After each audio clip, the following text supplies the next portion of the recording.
The morning sun had barely climbed above the skyline when Armin Halim stepped out of the crowded city bus, holding the tiny hand of his 6-year-old son, Zion.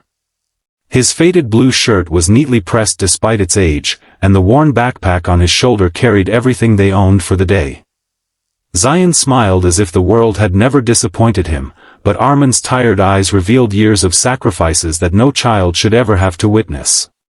He had spent every waking moment trying to be both father and mother after losing his wife to a sudden illness 3 years earlier. Every dream he had once carried had quietly been replaced by a single promise, to give his son a future filled with hope. If you believe kindness and second chances can change lives, take a moment to like this video, share it with someone who needs hope today, and subscribe to Real Dad's Story so you never miss another inspiring journey. That bright morning was supposed to be the beginning of something extraordinary. Hidden inside Armin's backpack was a carefully folded letter inviting him to a children's rehabilitation center nearly 200 miles away. Months earlier, he had built a small wooden therapy toy for children with limited mobility and entered it into a nationwide innovation program. He never expected anyone to notice. Yet the center's director had personally invited him to demonstrate his invention before a panel of specialists who hoped it could help hundreds of children. It was the opportunity he had prayed for, but reaching the center on time felt almost impossible. After stepping out of the station, Armin realized he had taken the wrong exit. Towering buildings surrounded him, and unfamiliar streets stretched in every direction. He searched every signboard, trying to match them with the address on the invitation, but nothing looked familiar. His old phone had stopped working the previous week, leaving him without a map or internet connection. The clock continued moving while his confidence slowly disappeared. Just then, a sleek black luxury sedan stopped near the entrance of the terminal. Several security staff stepped forward, creating space as a graceful woman stepped out.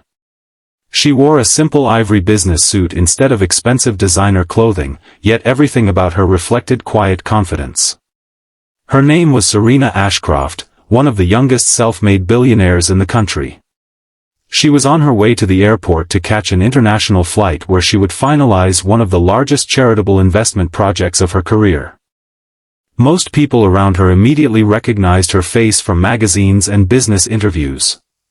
Cameras appeared, assistants hurried alongside her, and reporters shouted questions she politely ignored.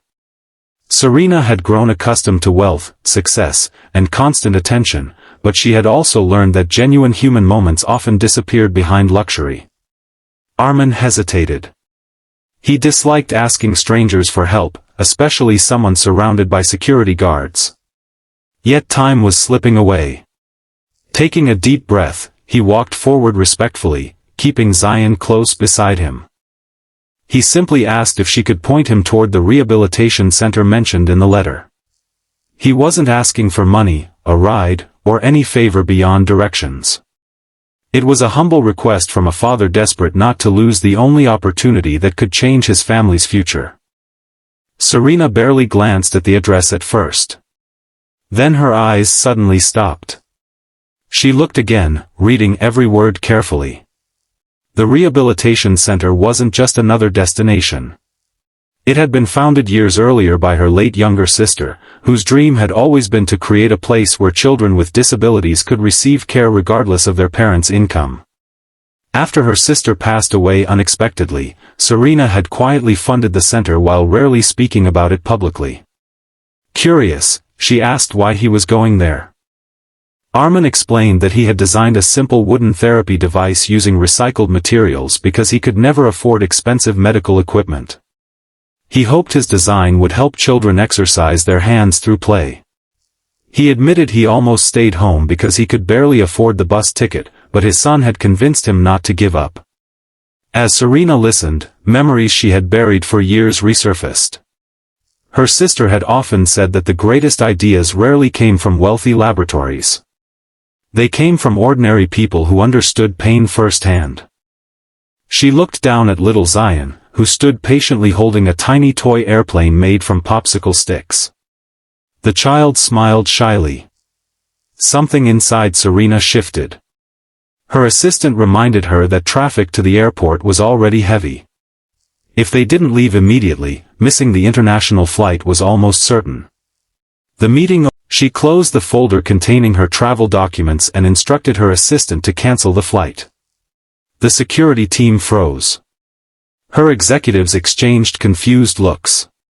Nobody could believe she was abandoning a multi-million-dollar meeting for a stranger she had met less than 2 minutes earlier. Without offering any dramatic explanation, Serena simply asked Armin and Zion to get into the car because she wanted to see the rehabilitation center herself. As the luxury sedan drove away beneath the clear blue daytime sky, none of them realized that the journey ahead would uncover a forgotten promise, heal wounds carried for years, and forever change the lives of a single father, a little boy, and a billionaire who thought success meant always moving forward, until one ordinary request for directions reminded her where her heart truly belonged. To be continued in Part 2.